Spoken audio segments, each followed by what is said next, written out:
मातृभूमि में इस वक्त की बड़ी खबर यह है कि विवादित संगठन पॉपुलर फ्रंट ऑफ इंडिया यानी पीएफआई के खिलाफ कार्रवाई हुई है।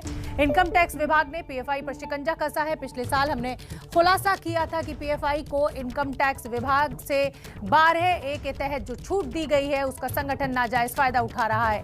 अब इनकम टैक्स ने पीएफआई को दी गई 12AA की मान्यता को रद्द कर दिया है। मतलब ये हुआ कि चंदे के जरिए अब धन इकट्ठा नहीं कर पाएगा पीएफआई।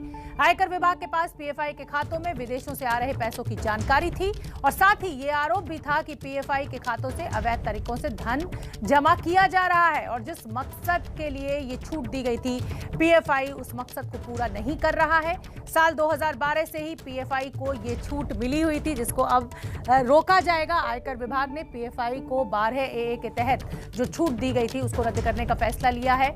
इनकम टैक्स विभाग का अब शिकंजा विवादित संगठन पीएफआई पर विदेशों से हो रही फंडिंग की जानकारी के बाद ये बड़ी कार्रवाई की गई है। इनकम टैक्स विभाग ने 12AA के तहत मिली छूट खत्म की।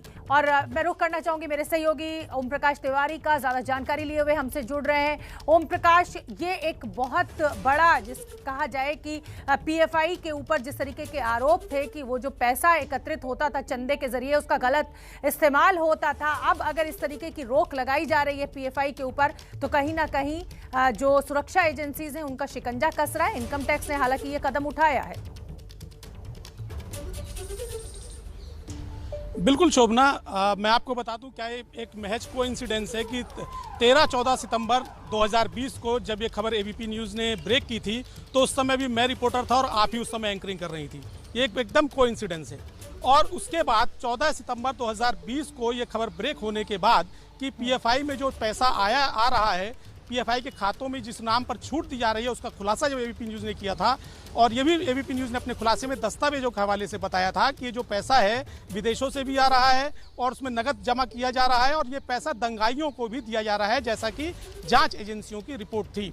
13-14 सितंबर 2020 को एबीपी न्यूज़ पर इस खबर को दिखाई जाने के बाद सरकारी दस्तावेजों के मुताबिक 25 सितंबर 2020 को इनकम टैक्स वार्ड 24 के अधिकारी ने पीएफआई की इस छूट को रद्द करने की पहली अनुशंसा की और इसके बाद इस मामले की जांच आगे बढ़ी। आयकर विभाग ने अपनी जांच के दौरान पाया कि वास्तव में पीएफआई को जो छूट दी गई थी उसका नाजायज इस्तेमाल हो रहा है।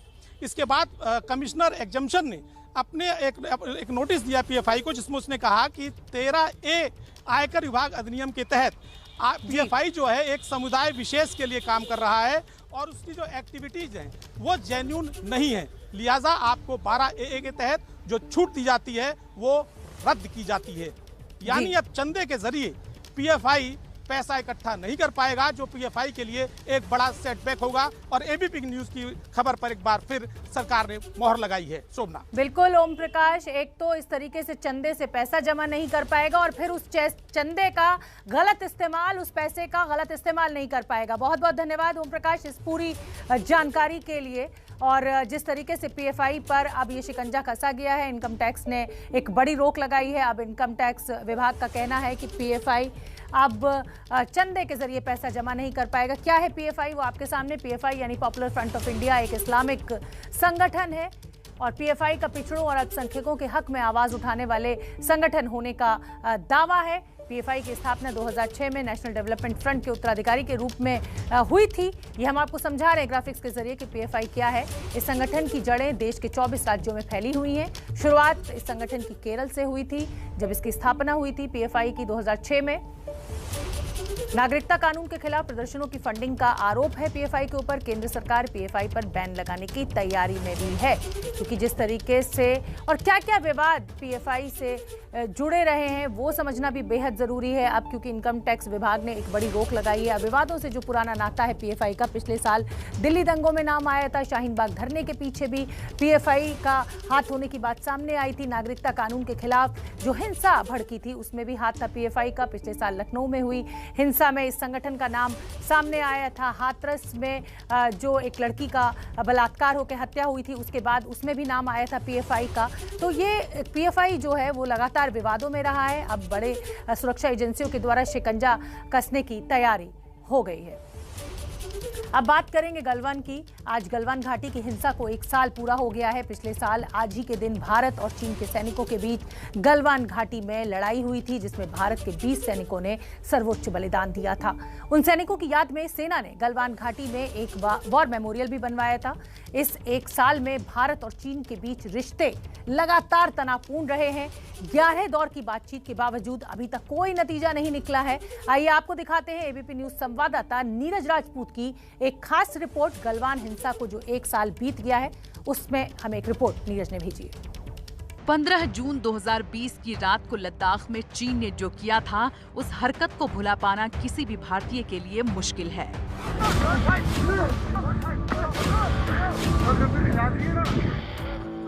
गलवान घाटी में भारतीय जवानों पर चीन के सैनिकों ने धोखे से हमला किया था।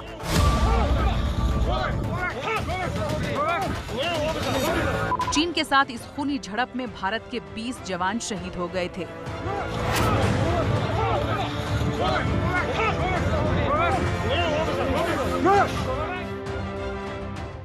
आज गलवान घाटी की हिंसा को पूरा 1 साल हो गया है। सेना ने शहीदों की याद में गलवान घाटी में एक वॉर मेमोरियल बनवाया है। ये तस्वीरें उसी वॉर मेमोरियल की हैं। इस वॉर मेमोरियल में शहीद हुए जवानों के नाम लिखे हैं। इन जवानों की शहादत को देश के लोग कभी भुला नहीं पाएंगे। सेना ने एलएसी पर चले इस ऑपरेशन को ऑपरेशन स्नो लेपर्ड नाम दिया था। पिछले साल गलवान घाटी की हिंसा के बाद भारत और चीन के रिश्तों में जो गिरावट आई है, उसकी तुलना 1962 के भारत चीन युद्ध से की जा सकती है। दोनों देशों के बीच पिछले 1 साल से हालात इतने तनावपूर्ण बने हुए हैं कि सुधरने का नाम नहीं ले रहे।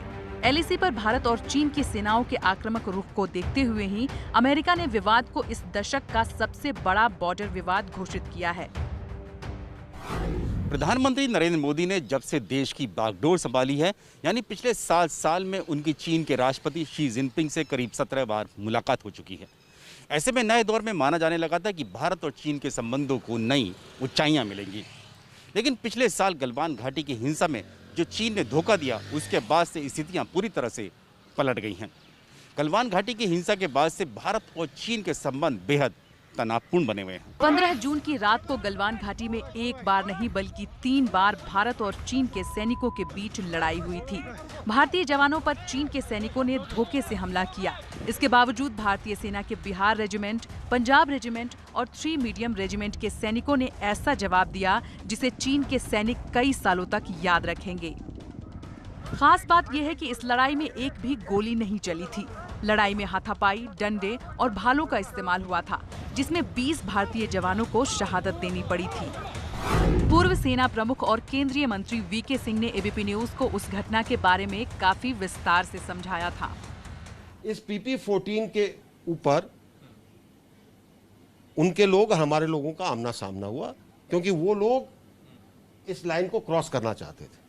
सुबह उन्होंने कहा था कि हम भी देखना चाहते हैं कि आपके लोग जा रहे हैं कि नहीं जा रहे, और उनको इजाजत दी गई थी एक अपना टेंट लगाने के लिए। वो टेंट हटा नहीं, हमारे लोगों ने कहा हटाइए, और उस मेले के अंदर उन लोगों को लगा कि हम उनका टेंट उखाड़ कर फेंक रहे हैं। जो भी हुआ हो, जमीन के ऊपर बहुत चीजें होती हैं, तो वहां पे जो लोग थे उनके बीच में गुत्थम गुत्था हो गई। इस पहाड़ का कुछ हिस्सा भी गिरा, जिससे उस लोगों की चोट आई। कुछ लोग उससे पानी में गिरे, बाद में वो मरे पाए गए। पानी बहुत ठंडा है, 16,500 फुट की हाइट है यहाँ पर। तो इसके बाद सवेरे जो है दोनों ने डिसएंगेज किया। शुरुआत में चीन ने इस बात का खुलासा नहीं किया था कि गलवान में उसके कितने सैनिक हताहत हुए हैं, लेकिन माना गया था कि चीन को भी बड़ा नुकसान उठाना पड़ा है।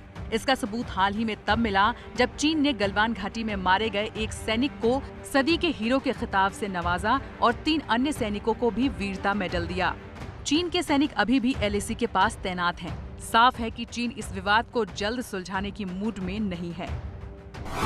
पूर्वी लद्दाख से सटी एलएसी पर पैंगोंग त्सो झील के उत्तर में फिंगर एरिया और दक्षिण में कैलाश हिल रेंज पर तो डिसएंगेजमेंट हो गया है, लेकिन Hot Spring, Gogra, Depsang plain जैसे इलाकों में अभी भी तनाव बरकरार है।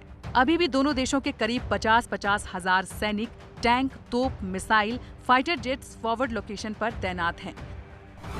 दोनों देशों के बीच 11 दौर की कोर कमांडर स्तर की बातचीत हो चुकी है, लेकिन 12वें दौर को लेकर अभी कोई फैसला नहीं हुआ है। भारत और चीन के बीच तनाव कब खत्म होगा, इसको लेकर पूरी दुनिया की निगाहें LAC पर टिकी हुई हैं। लेकिन तनाव तभी खत्म हो सकता है जब दोनों देशों के बीच में बातचीत हो। माना जा रहा है कि दोनों देशों के फील्ड कमांडर्स स्थानीय विवाद को लेकर बातचीत कर सकते हैं, लेकिन फिलहाल इस पर कोई फैसला नहीं लिया गया है। 1971 में पाकिस्तान से युद्ध जीतने की याद दिलाने वाली स्वर्णिम विजय वर्ष मशाल कश्मीर घाटी पहुंच गई है। कश्मीर के वजूर में पूर्व सैनिकों ने इस मौके पर पुराने दिनों को याद किया। 1971 में पाकिस्तान पर भारत की जीत की 50वीं सालगिरह के समारोह की शुरुआत पर पिछले साल नई दिल्ली में प्रधानमंत्री नरेंद्र मोदी ने ये मशाल जलाई थी। भारत हर साल 1971 की लड़ाई में पाकिस्तान पर अपनी जीत की याद में 16 दिसंबर को विजय दिवस मनाता है। इस युद्ध की वजह से ही बांग्लादेश अस्तित्व में आया था।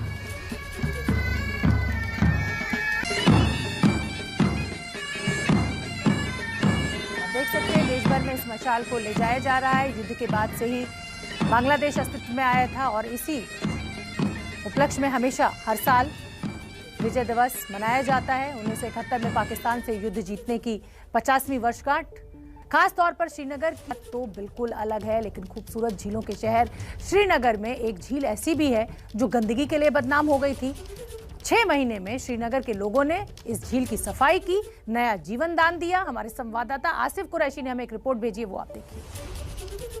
श्रीनगर का नाम आते ही सबसे पहले खूबसूरत डल झील की तस्वीरें आंखों के सामने आ जाती हैं। भारत ही नहीं, पूरी दुनिया से लोग इसकी खूबसूरती देखने हर साल आते हैं। डल झील ही नहीं, इस शहर में ऐसी कई झीलें हैं जहां पर जन्नत जैसा एहसास होता है। लेकिन क्या आप विश्वास करेंगे कि इस शहर में एक ऐसा भी झील है जिसे लोग गटर कहने लगे थे। ये है श्रीनगर के बीचों बीच यानी ईदगाह और नौशेरा इलाके के बीच पड़ने वाली खुशालसर झील। ये तस्वीरें 6 महीने पुरानी हैं। इन तस्वीरों को देखकर मानना मुश्किल है कि श्रीनगर में भी ऐसी झील हो सकती है। 6 महीने पहले तक इस झील में सिर्फ कूड़ा और खरपतवार ही थी। इस झील में डल झील का पानी नाला अमीर खान से आता था, लेकिन दशकों के इंसानी लालच और सरकारी तंत्र की लापरवाही ने इस नाले को गटर बना दिया था, जिसके जरिए पुराने शहर का गंदा पानी खुशालसर में आता था। कभी 450 एकड़ में फैली ये झील अब अवैध कब्जे और मकानों के निर्माण की वजह से घटकर 170 एकड़ की रह गई है। खुशालसर झील की बदहाली को देखते हुए नगीन लेक कंजर्वेशन ऑर्गेनाइजेशन नाम के एक NGO ने इस झील को साफ करने का बीड़ा उठाया, लेकिन यहाँ सफाई का काम करना आसान नहीं था।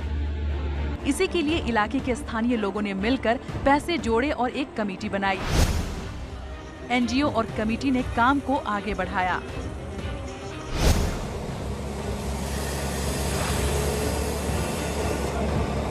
इनका हौसला देखकर सरकार को भी आखिर मदद के लिए आगे आना पड़ा। इसी साल मई के महीने में डल झील की सफाई करने वाली मास्टर हार्वेस्टर और अन्य मशीनों की तैनाती खुशालसर में कर दी गई। दिसंबर 2020 से लेकर अब तक झील की सफाई का काम 30 से 40% तक पूरा हो गया है। अब ये मानना मुश्किल है कि 6 महीने पहले ये झील गटर जैसी दिखती थी। हर दिन झील से 40 से 50 ट्रक कूड़ा और घास निकाला जा रहा है। आज जो खुले पानी की सतह दिख रही है, ये कुछ महीनों पहले तक कूड़े के नीचे ढकी हुई थी, जिसके ऊपर लोग आराम से चलते फिरते थे। अभी थोड़ा ही साफ हुआ, अभी बहुत साफ करना है। इसमें अभी तकरीबन 3-4 महीने लग जाएंगे साफ करने में, क्योंकि रोज पूरा दिन जो है ना, जो हमारा वाटर मास्टर है जो वहाँ से निकाल रहे, हम यहाँ से लोड कर रहे हैं। 50-60 गाड़ियाँ तो रोज निकल रही। अवैध कब्जे और घरों और आसपास बने कारखानों से आज भी झील में गंदे पानी की निकासी की वजह से झील का पानी पूरी तरह साफ नहीं हो पा रहा। झील के किनारे रहने वाले लोगों के मुताबिक 30 साल पहले झील का पानी इतना साफ था कि लोग खाने पीने के लिए इसका इस्तेमाल करते थे। 30 साल पहले यहाँ पर टूरिस्ट आते थे। एक लड़ी UK से आती थी, शिकारा राइड करती थी इन कैनालों में। वो अपना मुंह खोलती थी, she used to open her mouth, और फिर वो इनहेल करती थी ये एयर। और उससे वो कहती थी कि मेरी वो मेडिटेशन होती है, मेरा सेहत ठीक हो रहा है। आज हमारी वो जो हालत है वाटर बॉडीज़ की वो ठीक नहीं है, इसको रेस्टोर करना है। और मुझे उम्मीद है आने वाले दिनों में हम वहाँ से टूरिस्ट, इस वक्त डिपार्टमेंट ऑफ टूरिज़म इस पर काम कर रहा है और वो अनकरीब टूरिस्ट के लिए ओपन करेंगे। वो इसमें अपने उसमें उन्होंने वो उसका भी वो शुरू कर दिया है कि ये टूरिस्ट एक डेस्टिनेशन बनाएंगे। श्रीनगर के लोगों ने ये कर दिखाया है कि अगर आम लोग और सरकार हाथ मिलाए तो कोई भी काम मुश्किल नहीं है। लोगों को उम्मीद है कि ये झील भी एक दिन डल झील की तरह गुलजार होगी।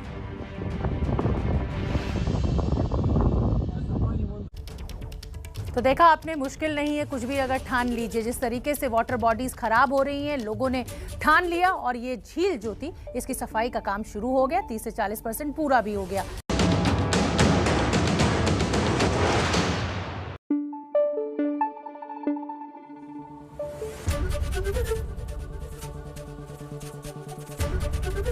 एबीपी न्यूज आपको रखे आगे।